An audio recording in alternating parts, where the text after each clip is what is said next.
अस्सलाम वालेकुम प्यारे बच्चों। आज हम क्वेश्चन नंबर 6 करने जा रहे हैं। तो क्वेश्चन है, in what ways has the meaning of term Hindustan changed over the centuries. जो टर्म हिंदुस्तान है इसका मीनिंग जो है ओवर सेंचुरीज किस तरीके से चेंज हुआ है। तो ये टर्म जो है मुख्तलिफ अवकात में इसका जो मीनिंग था वो मुख्तलिफ था। तो आंसर हम इसका लिखेंगे, the meaning of the term Hindustan has eventually changed over the past centuries. Past centuries में इसका मीनिंग चेंज हुआ है। आज अगर हम देखेंगे तो ये टर्म जो इस्तेमाल होता है ये किसके लिए इस्तेमाल होता है? इंडिया के लिए। Hindustan is referred to denote India, it denotes India. आज ये डिनोट करता है इंडिया को, पॉलिटिकल इंडिया को डिनोट्स इंडिया। यानी हिंदुस्तान जो वर्ड है ये आज जो इस्तेमाल हो रहा है ये डिनोट करता है, it refers towards this political India. अब इससे पहले क्या होता था? 13वीं सदी में 13th सेंचुरी में क्या हुआ करता था कि ये टर्म जो है ये इस्तेमाल होता था। किसने इस्तेमाल किया था? मिनहाज सिराज। ये मिनहाज सिराज एक क्रॉनिकलर था, पॉलिटिकल सेंस में ये इस्तेमाल कर रहा था कि ये वो लैंड थी that belong to Delhi sultans. यानी वो लैंड जो दिल्ली, जिसको आज हम दिल्ली कहते हैं, तो दिल्ली सुल्तान्स जो हैं, दिल्ली सुल्तान्स के अंडर जो लैंड थी, बिलोंग टू दिल्ली सुल्तान्स जो लैंड थी, तो उसे कहा जाता था।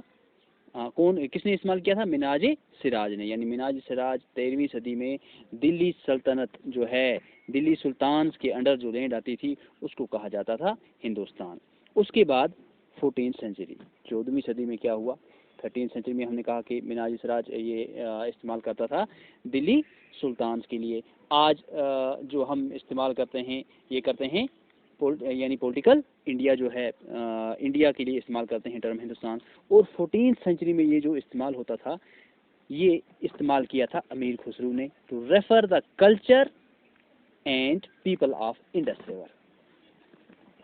इंडस रिवर यानी इंडस रिवर के लोग, to refer the culture and people, culture और people of Indus river, culture and people Indus river की। Where as during the early 16th century, यानी हर सेंचुरी में इसका जो मीनिंग है वो तब्दील हो रहा था। तो 16th सेंचुरी में ये जो टर्म इस्तेमाल किया था बाबर ने, तो बाबर ने ये टर्म जो इस्तेमाल किया वो क्या चीज़ डिस्क्राइब करने के लिए इस्तेमाल किया? To describe culture, geography and fauna of inhabitants of subcontinent. हाँ, सब कॉन्टिनेंट की कौन कौन सी चीज़ को डिस्क्राइब करने के लिए? Culture, geography and fauna. Culture, geography and फन्ना।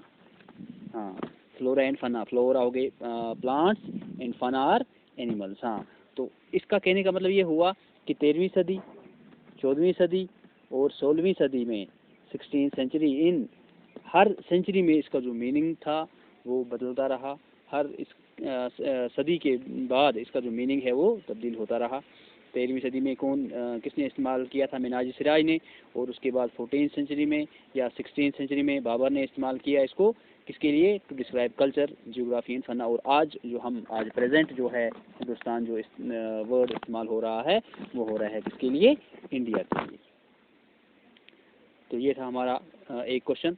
अब नेक्स्ट क्वेश्चन है, how were the affairs of jatis regulated. हाँ, तो इससे पहले हम एक बार फिर इसको रिवाइज कर लेते हैं कि ये जो हमने पढ़ा क्वेश्चन जो था कि हर ज़माने में इसका जो मीनिंग था वो किस किस तरीके से चेंज हो रहा था।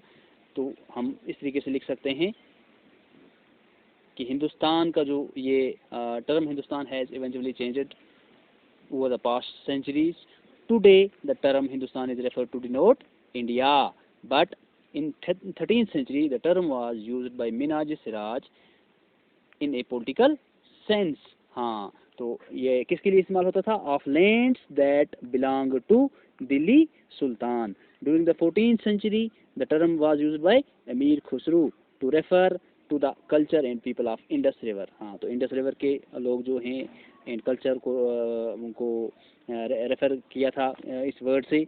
और During the early 16th century, Babur used the term Hindustan to describe the culture, geography and fun of inhabitants of subcontinent.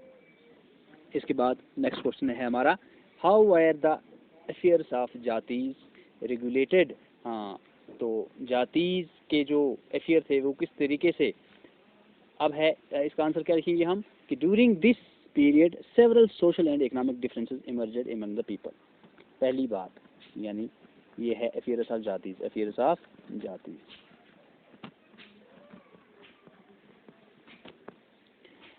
इस दौरान क्या हुआ कि बहुत सारे सोशल एंड इकोनॉमिक डिफरेंसेस जो हैं वो उभर के आई सामने इस दौरान, इन 1000 साल के दौरान। तो उससे क्या हुआ कि मुख्तलिफ किस्म की जो ये जातीज हैं या कास्ट्स हैं, सब कास्ट्स जो हैं, तो वो वजूद में आ गई और लोगों को रैंक किया जाने लगा उनके काम की बुनियाद पे, उनकी कौन सी ऑक्यूपेशन थी उस बुनियाद पे लोगों को रैंक किया जाने लगा, या उनका बैकग्राउंड, वो किस बैकग्राउंड से थे उस तरीके से उनको जानने लगा। The affairs of jatis were regulated by an assembly of elders known as jati panchayat. जिस तरीके से आज पंचायत होती है, इसी तरीके से इस ज़माने में भी एक असेंबली ऑफ एल्डर्स, एल्डर जो बड़े बड़े बुजुर्ग थे उनकी एक असेंबली हुआ करती थी जिसको कहा जाता था जाति पंचायत। तो ये जातीज जो थी वो क्या करती थी, the jatis were required to follow the rules of their village. कोई भी जात के लोग, जिस जात के लोग वहाँ किसी गांव में रहने वाले होते थे तो उनको उस गांव के रूल्स एंड रेगुलेशंस जो होते हैं वो फॉलो करने होते थे। हाँ, तो ये रूल्स और रेगुलेशंस बनाने वाले कौन होते थे, ये होती थी असेंबली ऑफ एल्डर्स, जिसको क्या कहते हैं पंचायत, जाति पंचायत। तो the jatis were required to follow the rules of their village which were governed by a chieftain. हाँ, तो इसका मतलब ये हुआ, ये सवाल हमें पूछ रहा था कि किस तरीके से ये जो जातीज जो थी इनके जो काम थे वो किस तरीके से बांटे जाते थे, कौन इनको बांटता था। तो इसका आंसर ये आएगा कि एक गाँव में, हर गाँव में एक जाति पंचायत होती थी, तो वो देखती थी कि कौन सा काम जो है कौन सी जाति के लोग करेंगे, तो उस तरीके से ये पूरा काम अंजाम दिया जाता था। इसके बाद हमारा एक और नेक्स्ट क्वेश्चन है, what does the term pan regional empire mean. तो पैन रीजनल एम्पायर जो है, ये टर्म जो है पैन रीजनल एम्पायर, इस टर्म का क्या मीनिंग है। तो प्यारे बच्चों, pan regional empire is referred to an empire which is expanded over several regions of diverse cultures। पहली बात several regions,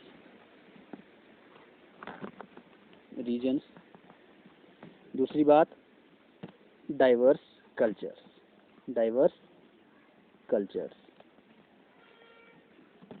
हाँ, और कल्चर्स, जियोग्राफी एंड रिलीजन, यानी इसमें सारी चीज़ें आ गई, बहुत सारे रीजन, अलग अलग किस्म के कल्चर्स, जियोग्राफी और रिलीजन। जैसे फॉर एग्जांपल अगर हम एग्जांपल कोई ले लेंगे, the dynasties of Mughals, Cholas, Khiljis and Tughlaqs. तो ये जो इन्हें कहा जाता था पैन रीजनल एम्पायर, यानी पैन रीजनल एम्पायर हो गए वो एम्पायर जिसमें मुख्तलिफ डाइवर्स कल्चर्स होते थे, जिसमें मुख्तलिफ रीजन्स पे ये एम्पायर जो है फैला हुआ होता था। इसमें मुख्तलिफ जियोग्राफिकल रीजन्स इसमें आते थे और रिलीजन्स भी बहुत सारे इसमें इंक्लूड होते थे। वो एम्पायर जो बहुत फैला हुआ हो और इंक्लूड करता हो इन सारे कल्चर्स को, रिलीजन्स को या जियोग्राफिकल रीजन्स को, तो ऐसे एम्पायर्स को पैन रीजनल एम्पायर्स कहा जाता है। नेक्स्ट क्वेश्चन है, what are the difficulties historians face in using manuscripts.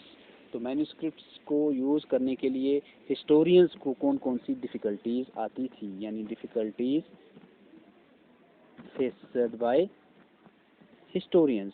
हाँ, हिस्टोरियंस को कौन कौन सी डिफ़िकल्टीज फेस करनी पड़ती थी जब वो मैन्युस्क्रिप्ट्स यूज़ करते थे। मैन्युस्क्रिप्ट्स, तो हम इसका जवाब देखेंगे। During the past the historians faced a lot difficulties in using manuscripts. Due to the lack of printing press during those periods, क्योंकि प्रिंटिंग प्रेस नहीं हुआ करती थी तो हिस्टोरियंस को क्या करना पड़ता था। The historians had to scribe the manuscripts by hand and copying the manuscript with the new changes was not an easy job. हाँ, तो क्योंकि मैन्युस्क्रिप्ट्स जो थी स्क्राइब करनी पड़ती थी, ये तो हाथ से लिखनी पड़ती थी, तो प्रिंटिंग प्रेस नहीं हुआ करती थी, तो हिस्टोरियंस को बड़ी मुश्किल होती थी कि इनको कॉपी किया जाए और नई नई जो इसमें चेंज आती थी किसी भी ज़माने में, तो वो चेंज को साथ में रिप्रेजेंट करना एक बड़ा मुश्किल काम था। Small differences mistakes grew over the centuries. और दूसरी बात यह है कि मैन्युस्क्रिप्ट्स को पढ़ने के लिए कभी कभी जो है अगर कोई वर्ड समझ ना आता हो तो वो अपने हिसाब से उसको लिख देते थे, तो आगे जाके जब वो मिस्टेक्स जो हैं इंक्रीज़ हो जाती थी तो पहली वाली कॉपी और लास्ट वाली कॉपी में काफ़ी काफ़ी जो डिफरेंस जो है वो आ जाती थी, जिसकी वजह से ये जो है बड़ा मुश्किल हो जाता था किसी भी हिस्टोरियंस के लिए। Small differences and mistakes grew over the centuries of copying until manuscripts of the same text became substantially different from one another. As a result, we rarely find the original manuscript of the author today. तो इसका मतलब है कि जो original जो manuscript थी उसको किसी ने कॉपी किया तो उसने कुछ लिखा, अगर उसमें कहीं उसको कोई बात समझ ना आई तो उसने अपने हिसाब से उसको कॉपी कर दिया। तो नेक्स्ट, क्योंकि प्रिंटिंग प्रेस जो थी वो नहीं थी, तो नेक्स्ट जब कोई आया तो उसने उसको कॉपी किया। तो ओवर द सेंचुरीज जब ये कॉपी होती रही, ओवर द सेंचुरीज जब ये कॉपी होती रही कोई चीज़, तो यकीनन इसमें तब्दीलियाँ आती रही, जिसकी वजह से ये मैन्युस्क्रिप्ट जो हैं, जो ओरिजिनल मैन्युस्क्रिप्ट जो थी और जो फाइनल मैन्युस्क्रिप्ट थी उसमें काफ़ी तब्दीलियाँ रोनुमा हुई। तो ये जो है ये बड़ी मुश्किलात पेश आई इन हिस्टोरियंस को। तो इसके साथ ही हमारे इस चैप्टर के पूरे क्वेश्चंस जो हैं ये हमने पूरे कर लिए। तो इंशाल्लाह मिलते हैं एक नए लेक्चर के साथ, तब तक के लिए खुदा हाफिज़।